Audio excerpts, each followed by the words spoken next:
Welcome to the world beyond imagination. Don't forget to like and subscribe. And enjoy the journey. They woke a human from cryo-sleep, then realized he was invincible. The Last Valkyrie shuddered. It was not a sound, but a feeling. A deep, groaning tremble that traveled through the alloy bones of the colony ship. A ghost of pain in a vessel that had been silent for centuries. In the cryogenic observatory, a bank of monitors flickered from endless blue to urgent. Pulsing red dot, Dr. Alara Vance snapped her head up from her diagnostics. Her heart, already a frantic bird in her chest, stuttered. "No," she whispered. Not possible. Across the circular chamber, her colleague, Kalon, looked up from his slate. What is it?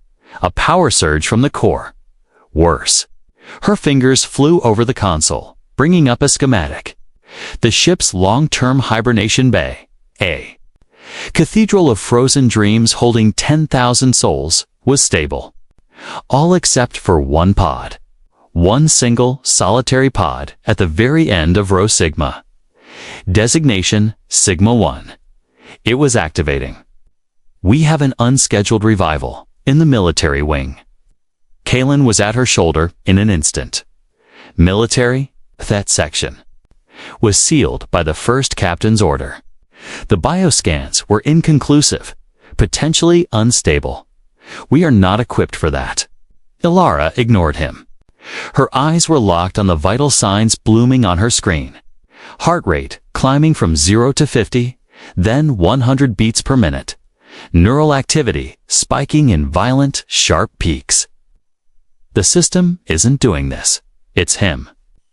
He's waking himself up. A pod, a sleek obsidian cylinder veined with frost, was the only one of its kind. The records were fragments, encrypted and damaged by time. Subject, designation, Ares, origin, pre-Exodus Terra, purpose, classified. The file ended with a stark, red-stamped warning. Cryostasis integrity, conditional. Revive only under absolute. Planetary emergence protocol. The Last Valkyrie was not emerging anywhere. It was adrift, a tomb on a forgotten course. With a hiss that echoed in the sterile silence, the seal of Sigma 1 broke. Plumes of supercooled vapor geysered into the bay, swirling around the emerging figure. Alara and Kalon watched, frozen not by cold, but by awe and dawning terror. He did not stagger out. He stepped. The vapor clung to him like a shroud, then fell away, revealing a body that seemed carved from old marble and old iron. He was tall, broader than any man Alara had ever seen. His skin was pale, etched with the faint silver tracery of ancient subdermal armor webbing. He wore only simple gray fatigue pants. His chest, shoulders, and arms were a landscape of power, scarred with marks that spoke of violence not recorded in any clean database. His hair was dark, cropped short, and his eyes, they opened. Alara gasped. They were not the eyes of a man disoriented by centuries of sleep. They were clear, sharp, and terrifyingly aware.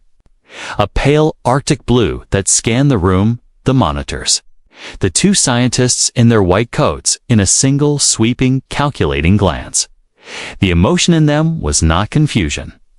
It was assessment. Immediate, lethal assessment. Environment. His voice was a low rumble, gravel grinding over stone. It held no trace of sleep paralysis. Status, threat, designation. Kalon found his voice first. The voice of a scientist faced with an unprecedented specimen. You are safe. You are. Aboard the colony ship, Last Valkyrie. I am Dr. Kalon. This is Dr. Vance. You have been in cryogenic stasis. There is no threat. The man's head turned slowly toward Kalon. The movement was unnervingly precise. You opened my pod. No, Alara said, stepping forward, her professional instinct overriding her fear. We did not. You self-activated. Scans indicate a massive endogenous neurochemical surge. It should have killed you. A ghost of something passed over the man's face. Not a smile, a memory of a concept. Kill me. He looked down at his own hands, flexing them slowly. The muscles in his forearms coiled and uncoiled like cables. It tried. He took a step forward. The deck plating, rated for heavy machinery, creaked under his bare foot. Ilar's instruments went wild. His biosigns were not just active, they were superlative. Density readings off the scale. Metabolic rate accelerating where it should be stabilizing. What are you? She breathed. Designation. Ares, he said, as if reading the label on a tool. Where is the captain? Where is my unit? Kalen exchanged a worried glance with Ilara. Captain, sir, the Last Valkyrie has been in transit for 974 standard years. The command crew are in hibernation in the forward citadel. Your unit, there is no record of any active military personnel aboard. For the first time, a crack appeared in the man's granite composure. A tiny flicker in those cold eyes. Years. He said the word as if tasting it. Mission parameters. We are a colony ship, Kalen explained, his voice straining for calm. Our destination was Proxima Centauri C. But there was an event, a gravitic shear. We were thrown off course. We have been drifting for approximately 3 centuries. We are lost. Ares was silent for a long moment. His gaze turned inward. Ilara could almost see the calculations happening behind his eyes, the horrific arithmetic of centuries lost. Show me, he commanded. They took him to the observatory dome. It was the closest thing to a bridge they had.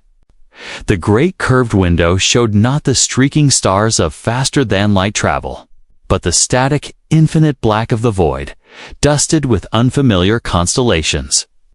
The ship was dark, silent, and dead in the water.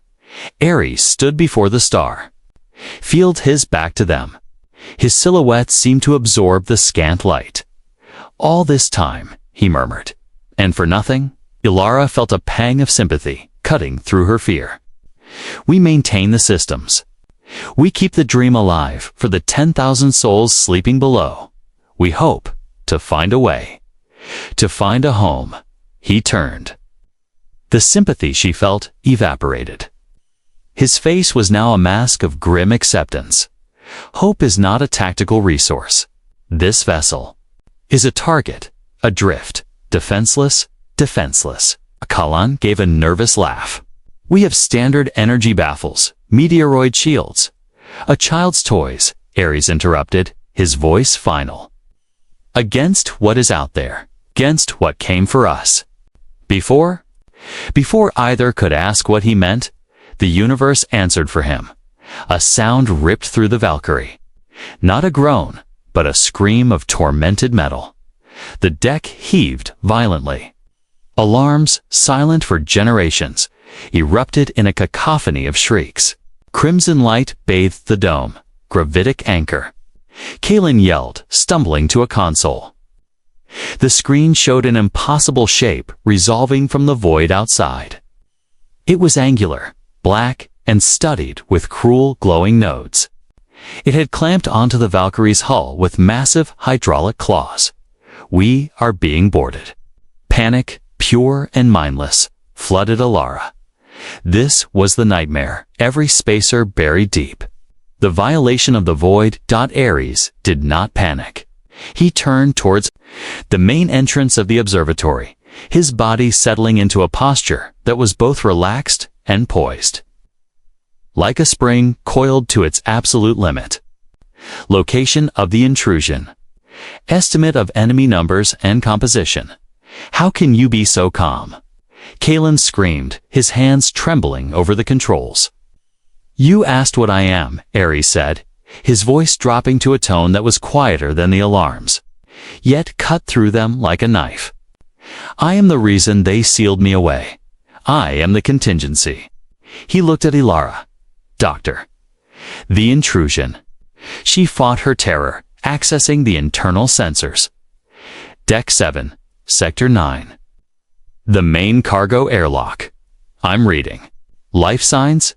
Dozens. Bipedal. Weapon signatures. Plasma-based, they're cutting through the inner door. Aris nodded once. He walked to a wall panel, a seemingly innocuous piece of hull plating. He placed his palm against it. There was a deep thrum. A vibration felt in the bones. The panel slid away, revealing a recess. Inside, laid out with chilling neatness, were items. A form-fitting suit of matte black armor that seemed to drink.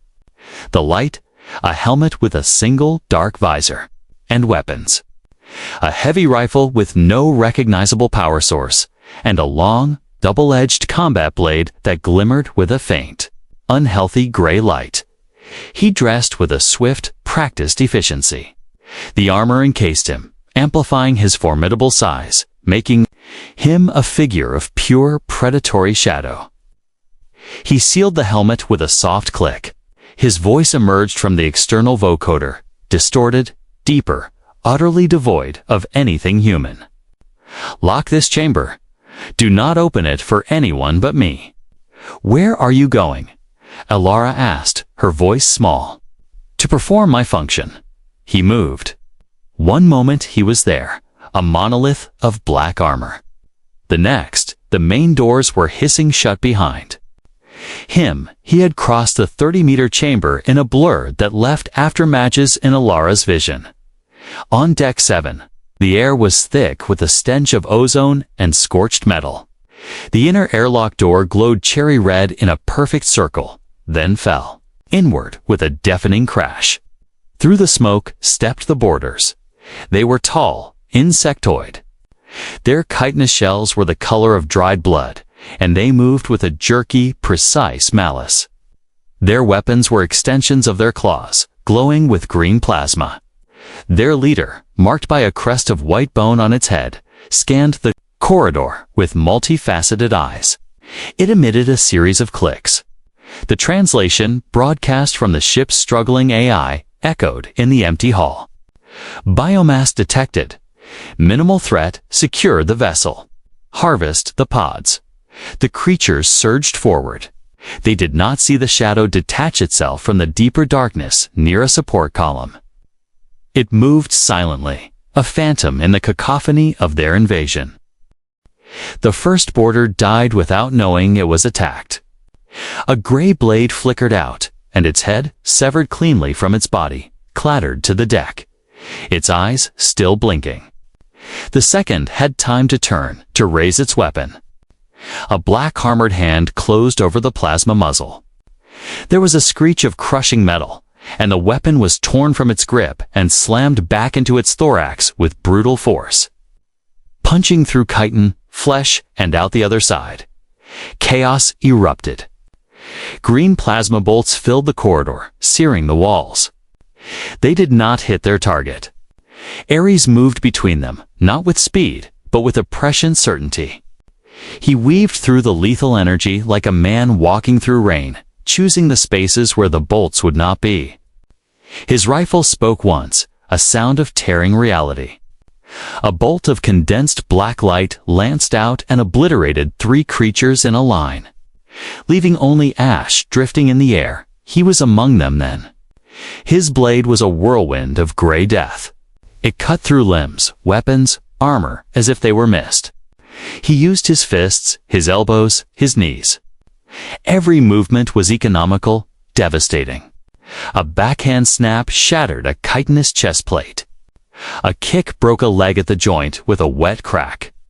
He did not roar. He did not taunt. He was silent, a machine of perfect, ruthless violence, in the observatory. Elara and Kalen watched on a grainy security feed. Their mouths were agape. What they were witnessing was not a battle. It was a demolition. He's not even getting hit, Kalen stammered. A plasma bolt struck Ares square in the chest plate. The feed flared white. When it cleared, Ares was stumbling back a single step. A scorch mark marred the black armor. He looked down at it, then at the creature that had fired. He raised his rifle and fired. The creature ceased to exist. The armor? It dissipated 98% of the plasma energy. Alara whispered, reading the telemetry from his suit that was now linked to her console. His skeletal density is off our scales.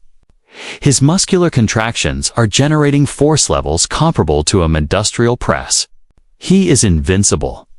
On the screen, the bone-crested leader stepped forward, firing a continuous stream of plasma. Ares dropped his rifle, let the bolts hammer into his raised forearms. The armor smoked, but held. He charged through the torrent of fire, closed the distance, and grabbed the leader by its weapon arm and its throat. With a terrible, deliberate motion, he tore the creature apart. Limb from limb dot the remaining borders, their hissing clicks now shrill with a frequency that could only be terror, broke. They scrambled back towards their breach. Ares did not let them leave. He followed. He hunted them through the breach, into their own ship. A specter of retaliation crossing the threshold. Silence descended on Deck 7, broken only by the crackle of dying fires and the drip of strange Icarus fluids. Alara sank into her chair, trembling. Kaelin was vomiting in the corner. Nearly an hour later, the observatory doors hissed open. Ares stood there. His armor was scorched, smeared with alien blood and ichor. In one hand, he dragged the carcass of the bone-crested leader. He dropped it unceremoniously on the deck with a wet thud. The immediate threat is neutralized, his distorted voice announced. Their vessel is scuttled. It was a scout. A harvester. More will come. Alara stared at him, at the creature he had so casually slaughtered. Who are you? She asked again, the question now filled with awe and horror. He reached up, unsealed his helmet, and removed it. His face was slick with sweat, but calm.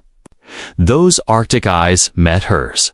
My name is Aris Thorne, he said, the human name strange on his lips after so long. I was born on Earth in a time when the sky was still blue. I was not born a soldier. I was made one.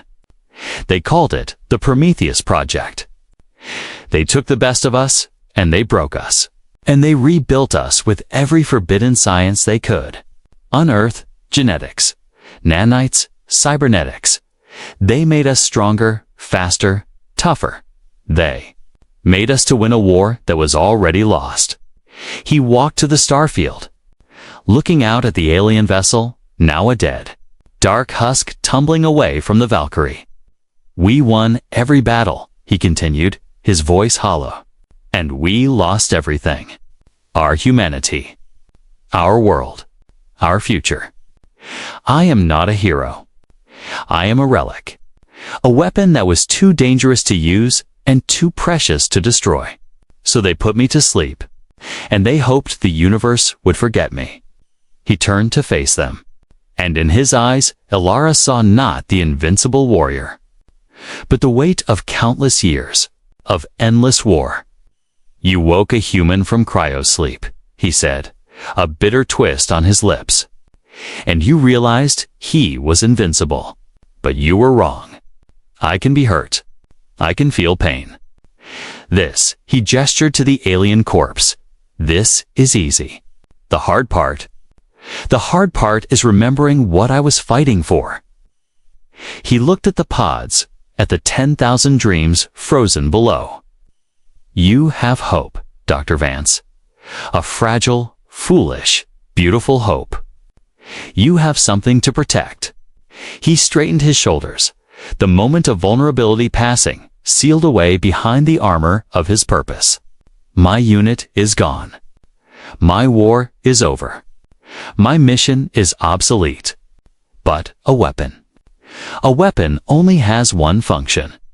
He picked up his helmet, his movements once again those of the soldier, the contingency. So, I will protect your hope. I will be your shield. And when the harvesters come, when the scavengers and the monsters of the dark come for your sleeping children. He sealed the helmet with a final, definitive click. The vocoder flared to life, his voice becoming the voice of the void itself, cold, absolute, and unyielding. They will realize they made one terrible final mistake. Ilara watched him. This ancient, tortured, invincible man, and for the first time in 3 centuries of drifting, she did not feel afraid of the dark outside. For the dark, she understood now, was more afraid of what they had woken up inside.